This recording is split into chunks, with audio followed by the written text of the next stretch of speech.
So, let's start at Stamford Bridge with Chelsea versus Manchester United. It's been quite a week for United, and with emotions high, we've sought some wise counsel. Time for a Match of the Day debut from Radio 1's Dr. Rada.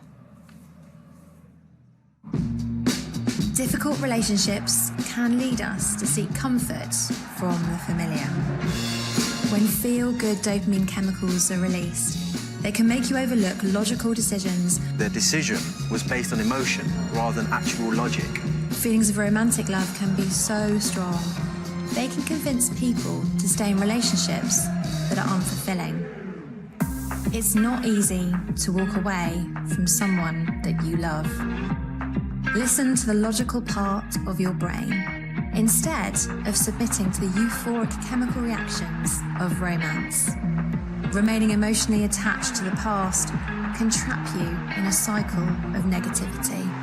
The players don't want the manager. They stop running for the manager. Successful relationships have very little to do with luck or fate. If you sign in for Chelsea, you sign in for the hunger of titles. Winning partnerships put the focus on who they are and what they want, rather than worrying about what others will think. Only by being honest about your own shortcomings can you hope to find happiness with someone new. Watching at Stamford Bridge with Steve Wilson. Thomas, I guess you're thinking, how did we not win that game? This can happen in football, and unfortunately it happened now twice to us. It was the same story against Burnley. I'm absolutely happy with the performance, the effort, and the quality of the game from us. And yeah, unfortunately we scored 2 goals, but one on each side. Slightly disappointed, to be honest, going ahead in the game. We came here to win the game. We tried to win the game. That was our intent, and we understood it was going to be a tough one. You know, they're obviously in a good moment, Chelsea, and playing well, and the momentum's with them, confidence is with them. It's been great. I think it's not easy, not an easy job for him. He just put the team together. I think we are now very together, like a proper team, compact, be together in the tough moments. And this is what we did today.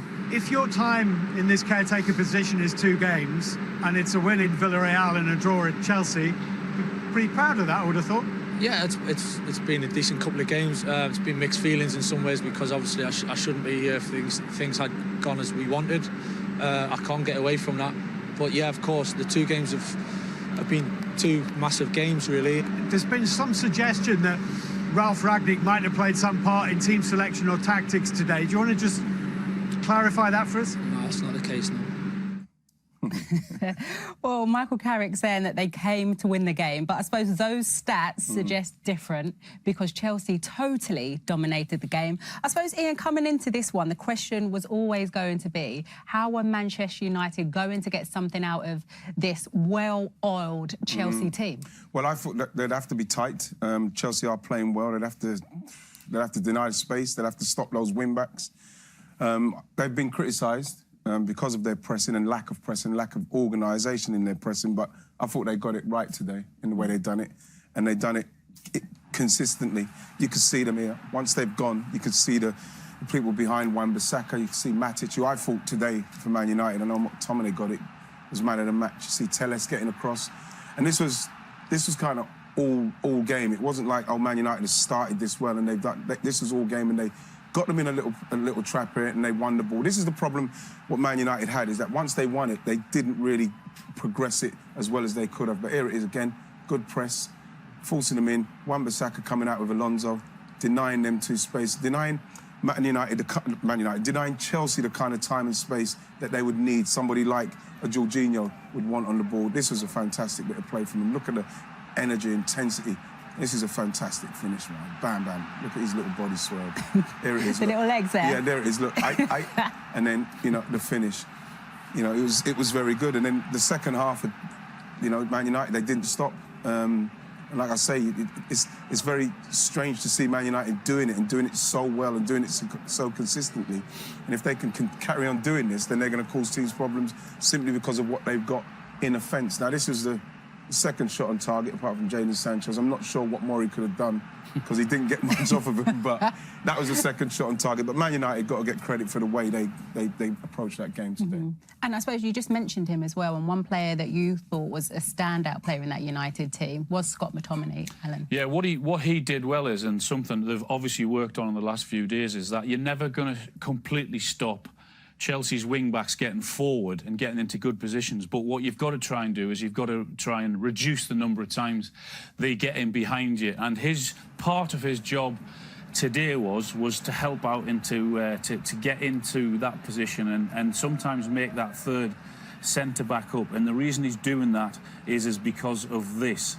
So he's saying to Wan-Bissaka, you go and get Alonso, and I'll get Hudson-Odoi. Now, Chelsea are brilliant at switch and play, as we know, and getting those wing-backs in. So they look down that avenue, there's nothing there. So they then go down the right-hand side. There's McTominay in there again. Watch the way he just shuffles over. He shoves Wan-Bissaka over. So there you go. You go and get Hudson-Odoi. And again, I'll sit on Alonso in there. So Chelsea are probing. They're trying to get in there. And because of McTominay's position, there's actually no way through there. And they go again to the other side and off they go. Second half, similar sort of thing. Now it's Matic's turn down this left-hand side, but just have a look at McTominay in there as well, just in case they try to switch the play. There's Matic dropping in there again, helping the centre-halves out. And Man United knew that they had to defend, and defend very well today if they were going to get something out of the game. They had a little bit of luck, but I think at times they deserved it because of the way they set up and how it worked for them. How can we, just a quick one, go from talking about Manchester United looking so unorganised to being so well drilled against this Chelsea Well, team? I said a few days ago, maybe a week or two ago, that the players had stopped running for Ollie. And that was the case. There's no doubt that the manager's gone in there. Whatever he's said has worked. Whatever he's been doing on the training ground, and the players have responded to that, and they've responded to a new voice. Yeah, well, Ian, Chelsea did find a way through from the penalty spot. Definite penalty? Absolutely, yeah. I think it's unfortunate, Wan-Bissaka. I thought he had a pretty good game himself today, but he just doesn't see him there. He's just going to clear the ball. He's got his eyes on the ball. He's got to clear the ball, and Thiago Silva's feet, it just gets there first, and it's a penalty. Yeah, it might feel soft. Brave for Jorginho to step up and take it? I think so. I think he shows a lot of bottle taking that, mistaking the game, missed for Italy, and he scored that one. It was one that he had to score as well. Yeah, I suppose another talking point coming into this game was whether Lukaku would start against his former team.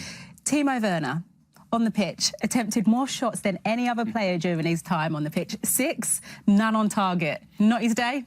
Not his day. He hasn't had enough days in the blue shirt of Chelsea. When you look at his record before he came to the Premier League with Leipzig, you would think with those goals, 21, 13, 16 and 28 in the 4 previous years to pick up before coming here, you'd think there's a bit of a natural goal scorer in there. But there's not. And the reason why he's not is because he should actually get into so many good goal-scoring positions, because he trains with Reece James every day and plays with him every week. We watch Reece James. We know exactly what he's good at. We know what he's going to do, and we know he's going to get the ball into the box because of the quality. He should do that. Get in there, and he'll find himself that he'll have a tap-in. Now, and we were sat screaming at the television this afternoon, myself and Wright, exactly the same thing again with Ziyech. Ziyech gets into the good position. If he moves into that position 4 or 5 yards out, he gets a tap in. And again, there was just a complete and utter lack of movement. And he makes everything look far more difficult than it should be. Watch the way he tries to come around it, right the way around it, to hit it with his right foot, where he should just hit that with his left foot and guide it in there. This is another really good opportunity as well. And as I said, everything looks really complicated and difficult for him. He never looks comfortable in those positions. And someone should get him and spend hours and hours and hours on the training ground to improve his movement. Then you'll see those goal numbers massively improve. Right, you were actually saying throughout that game, Lukaku, you wanted him to be on the pitch sooner. I did, Alex, because I believe that if he starts that game, or if he plays a longer period in that game, he scores, simply because of his movement and the fact that he's going to take those chances. Chelsea looked like Chelsea of last season. They get to a certain level and they weren't finishing. That's what happened today, and they needed Lukaku today. OK, well, some positive signs for the United fans from that game. Next, it's Leicester v Watford, which meant Claudio Ranieri's first return to the King Power Stadium since he lifted the Premier League. Martin Fisher was there.